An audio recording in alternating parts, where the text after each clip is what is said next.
আজ আলোচনা করতে চাই স্পেনের আস্তুরিয়া প্রভিন্সের রিবাদেসিয়া একটি সুন্দর মনমুগ্ধকর পরিবেশ বান্ধব একটি জায়গায় আমরা এসেছি।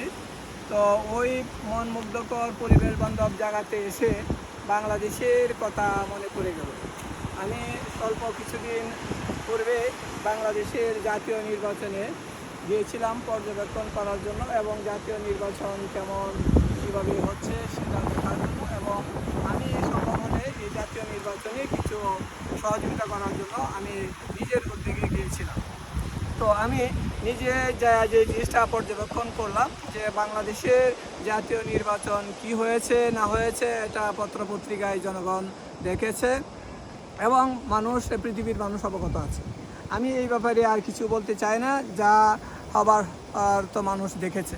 কিন্তু আমি শুধু একটা জিনিস বলতে চাই যে যারা নির্বাচিত হয়েছেন বাংলাদেশের জাতীয় নির্বাচনে, এমপি হয়েছেন, মন্ত্রী হয়েছেন এবং প্রধানমন্ত্রী হয়েছেন, আমি আপনাদেরকে একটি কথা বলতে চাই যে যিনি প্রধানমন্ত্রী হয়েছেন উনি দীর্ঘ 17 বছর ইউরোপে লাইফস্টাইল জীবনযাপন করেছেন এবং ওনার পরিবার নিয়েই উনি ইউরোপে লন্ডনে ছিলেন। তো ওনাকে আমি একটি জিনিস বলতে চাই যে আপনাকে নির্বাচন সম্পর্কে কীভাবে নির্বাচন করেছেন, কিভাবে আপনি নির্বাচিত হয়েছেন, কিভাবে আপনি প্ল্যানিং করেছেন, ওই ব্যাপারে আমার আর কথা বলার প্রয়োজন মনে করি না। কিন্তু আমি আপনাকে একটি কথা বলতে চাই যে আপনি দীর্ঘদিন ইউরোপে থাকার পর আপনি ইউরোপের রাজনীতি কি, ইউরোপের রাজনীতি কিভাবে করে, ইউরোপের রাজনীতি কিভাবে পরিচালিত হয়, এই জ্ঞান অবশ্যই আপনার হয়েছে।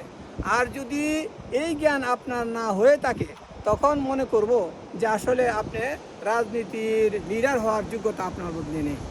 তবে আপনাকে অনুরোধ করব, মাননীয় প্রধানমন্ত্রী যিনি হয়েছেন, আপনাকে অনুরোধ করব রাজনীতির মাঠে কাদা চড়াচুরি না করে কাকে জেলও ভরবেন, কার সম্পদ আপনার কুক্ষিগত করবেন, কাকে আপনার জেল থেকে মুক্ত করবেন, কাকে জেলে ঢুকাবেন, এই চিন্তা না করে দেশকে কিভাবে সুন্দর করে সাজাবেন, দেশের মানুষের কিভাবে কল্যাণ হবে, দেশের মানুষ কিভাবে সুখে সমৃদ্ধি জীবনযাপন করবে, দেশকে সাজাতে হলে, দেশকে গুছাতে হলে কি প্রয়োজন, এই প্ল্যান নিয়ে আপনি কাজ করুন।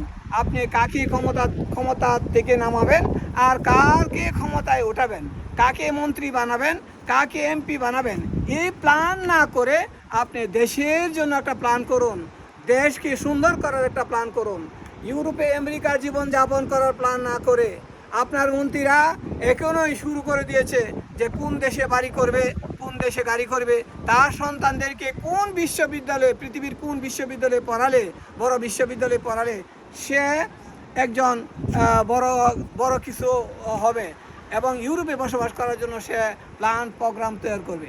এই প্ল্যান প্রোগ্রাম আপনি বাংলাদেশে করেন, বাংলাদেশে সর্বোচ্চ বিশ্ববিদ্যালয় বানানোর পরিকল্পনা করেন, বাংলাদেশে সর্বোচ্চ হসপিটাল বানানোর পরিকল্পনা করেন। দেখলাম বাংলাদেশের আতি নেতারা যারা সামান্য একটু রোগী আক্রান্ত হলেই সিঙ্গাপুর দৌড় মারে। দেখলাম মির্জা আব্বাস সিঙ্গাপুর চলে গেছে। কেন? আমরা কি বাংলাদেশে সিঙ্গাপুরের মতো হসপিটাল বানানোর মতো প্রযুক্তি আমাদের হাতে নেই? আমাদের বাংলাদেশের ছেলেরা যদি আমেরিকার মতো দেশে F-35 জঙ্গি বিমানের ইঞ্জিনিয়ার হতে পারে, তবে আমাদের বাংলাদেশের ছেলেরা কি বাংলাদেশের বড় হসপিটাল পরিচালনা করার যোগ্যতা রাখে না? অবশ্যই রাখে। কিন্তু আমাদের বাংলাদেশে যে জিনিসটা অভাব সেটা হচ্ছে সুষ্ঠু ব্যবস্থাপনার অভাব। যদি আমাদের দেশের যে সম্পদ আছে, আমাদের দেশে এই সম্পদকে কাজে লাগিয়ে আমরা যদি বাংলাদেশে পরিবেশ বান্ধব হসপিটাল তৈরি করি, আমরা মনে করি পৃথিবীর চেয়ে উন্নত দেশ থেকে উন্নত বিশ্বের লোকজন আমাদের দেশে যাবে সস্তা চিকিৎসা করানোর জন্য, আর আমরা বাহিরে যেতে হবে না। তাই দয়া করে আমি প্রধানমন্ত্রীকে অনুরোধ করব, কাদা চোরাচুরি রাজনীতি না করে আপনি ইউরোপে 17 বছর অবস্থান করে ইউরোপের রাজনীতি সম্পর্কে বুঝেছেন, ইউরোপের গণতন্ত্র সম্পর্কে বুঝেছেন, ইউরোপের মানুষের কালচার আপনি বুঝেছেন।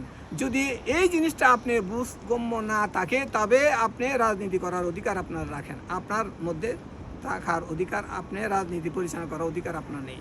আর যদি মনে করেন যে না, আমি ইউরোপে থেকে আমার মেয়ে যেমন ইউরোপীয় ইউনিভার্সিটিতে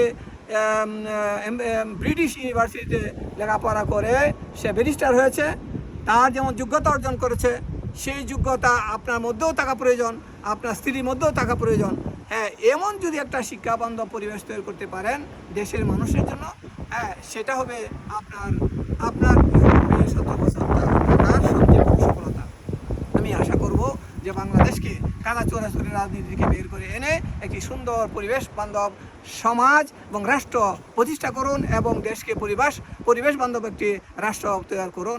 বাংলাদেশে আপনি যেখানে যাবেন আপনার গাড়ির পিছনে বহর যাবে, কিন্তু যে জেলা ভিত্তিক যে শহরগুলি আছে এই শহরগুলির মানুষ কীভাবে বসবাস করছে, ওই শহরগুলি যে ময়লা আবর্জনা স্তূপ, এবং ওই শহরগুলি যে মানুষ চলাচল করতে পারে না, ওই শহরগুলি যে মানুষ হাঁটার মতো কোনো রাস্তা নেই, মহিলাগুলি যে আজকে জেলখানায় আবদ্ধ হয়ে গিয়েছে, যারা জটিল রোগে আক্রান্ত হচ্ছে একমাত্র পরিবেশ বান্ধব সমাজ না থাকার কারণে, রাস্তাঘাট না থাকার কারণে, ধুলাবালু থাকার কারণে মানুষ এখান থেকে বাঁচার কোনো রাস্তা পাচ্ছে না। তাই দয়া করে কাদা চলাচলের রাজনীতি বন্ধ করে দেশকে উন্নয়নের জন্য রাজনীতি করুন। ওয়া আখিরু দাওয়ানা আনিল হামদুলিল্লাহ।